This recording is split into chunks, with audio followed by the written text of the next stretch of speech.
Lep pozdrav, z Jano sva se pravkar zmenila, da vas tokrat pozdravim jaz. Z istega prizorišča na Konjskem vrhu. Tole, kar gledate, je bilo posneto že 14 dni nazaj.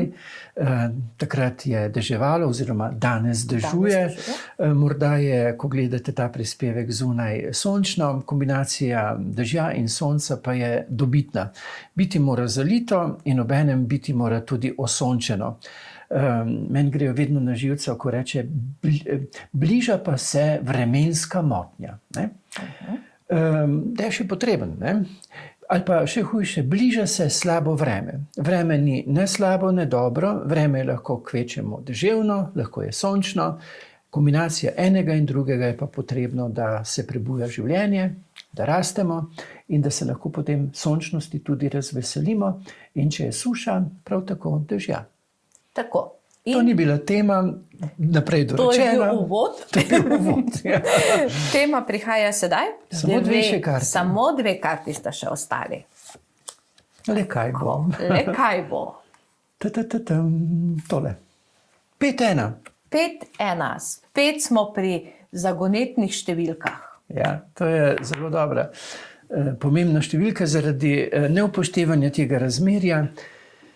Je lahko v družinskem okolju precej zamorjeno, precej zateženo, kot smo omenjali že pred 14 dnevi, negativna pedagogika, ker ti želim samo dobro, ker želim, da bo v naši družini samo dobro, te bom kar naprej opominjal, kar ni dobro. Ne?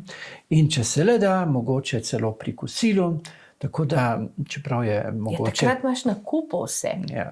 V komuni je bilo rečeno, tako jaz sem dolga leta spremljal mlade v komuni, za mizo se ne rešuje nikoli zagonetne težave, posebej ne v času obedov. Obed je praznik, takrat ne rešuj težav in ne zamori in ne zagreni človeka, ker tudi, če si mu ponudil kaj sladkega, mu ne bo prijetno ob tebi. Zato je lahko poseben čas, si ga določite, ko se zastavljajo vprašanja, ampak na podlago, ki je tukaj napisana, to je 5-1. Preden si povemo, kaj spet ni, pa kak ni, pa kak je grozno, ne, si bomo povedali, zakaj smo pa lahko hvaležni. Ne. Prejšnjikrat smo govorili o dnevniku hvaležnosti. Če ne veste na pamet, odprite dnevnik in preberite nekaj iz dnevnika, zakaj smo lahko hvaležni, kajti vsaka sprememba bo zrasla iz dobre podlage. Če nekdo nekoga tlači, nisi, spet nisi, koga te naj še rešem, to spet ni, tlačiš, pa želiš, da bo zrasla sprememba. Kako bo zraslo seme iz betona, če si potlačil, da je še situacija hujša od betona? Ne, to je tudi nauk dvornih norčkov, da je dvorni norček preprečil to, kar ni dobro, da je omogočil, da se je uveljavilo to, kar je žlahno, da je dobilo moč, je najprej povedal vladarju oziroma tistim, katerim je bil poslan, vsaj nekaj stvari, ne? Glej, to si naredil dobro, tisto si naredil dobro, to si naredil. Zato sem ti hvaležen, to je zelo pomembno povedati, zato sem ti hvaležen. A bi mogoče lahko to, pa kako ti lahko jaz tu pomagam, pa nikoli ne sme biti v odnosu nekdo, ki bo pameten, ki je nedolžen, ne? Drugi je pa kriv in jaz te popravljam in kar ti hočem samo dobro, te totalno zamorim.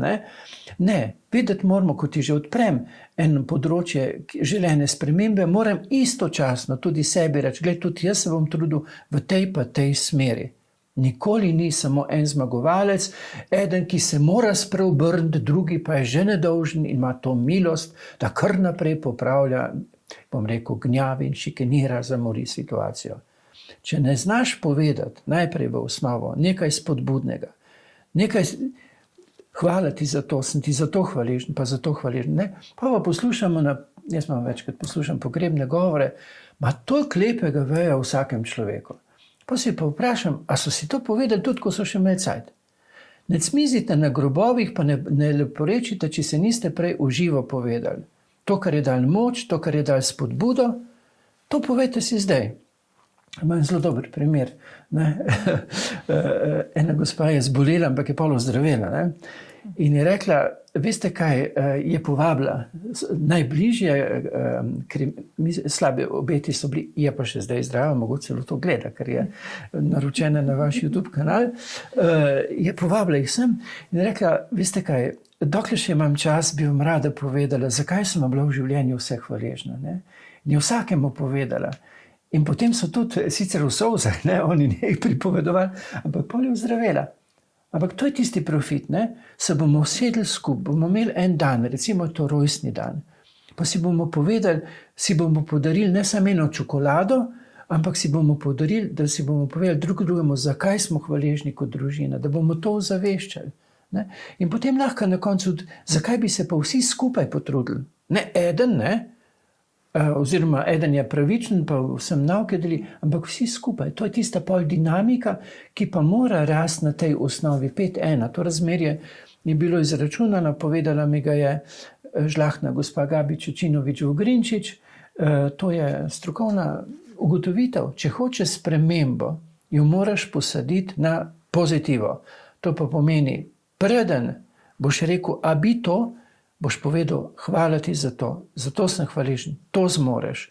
Poglej, a bi se v tej smeri razmišljal, jaz pa se bom tudi, obava morava rasti skupaj. Ne? Skupaj rastemo, ker ko rastemo skupaj, tisti dnevnik hvaležnosti, smo rekli, da ga bomo skupaj naredili, ker smo drugemu spodbuda. Če bi pa jaz rekel, Jana, ti pa rabiš dnevnik hvaležnosti, jaz pa Bogu hvala ne, ker sem že tako v sferi popolnosti, ne.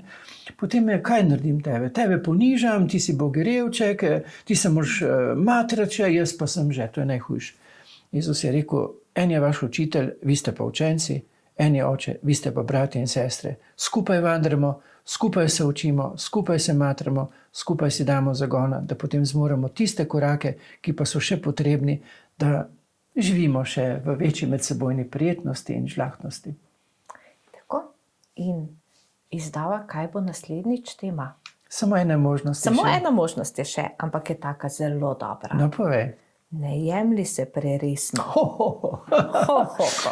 O tem bova prihodnjič, ne? O tem bova prihodnjič in do takrat se boš spomnil, kakšne stvari, ki je še nisi povedal, ko si se preresno jemal. Jamro, ja nisem vprašal, to sem že povedal. Ja, to si že povedal. Kaj pa to? Sem že tudi povedal. Kaj pa to? Ja, to si pa zadnjič povedal. Ja, potem sva pa ugotovila, da se srečujemo že 3. leto. Ja. In da seveda smo kakšno stvar povedali. Mogoče že 2-krat. Nič hudega. Ampak nič hudega.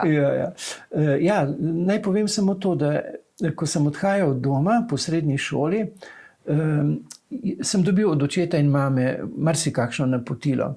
Ampak edino, ki sem si ga zapomnil, pa je, Karli, pa ne jemlji se preveč resno. Ali sem to upošteval, oziroma kdaj sem začel upoštevati, bova pa pletla prihodnjič. Zdaj pa na zdravje, z dobro kavico, tudi vi si privoščite, za kavico je verjetno prepozno, če nas gledate zvečer, pa kak dober pomirjajoč čajček. Rožice rastejo prav zato, da nas podprejo v raznolikih situacijah našega življenja. Razlog za hvaležnost in da nas zdravimo. Srečno. Srečno.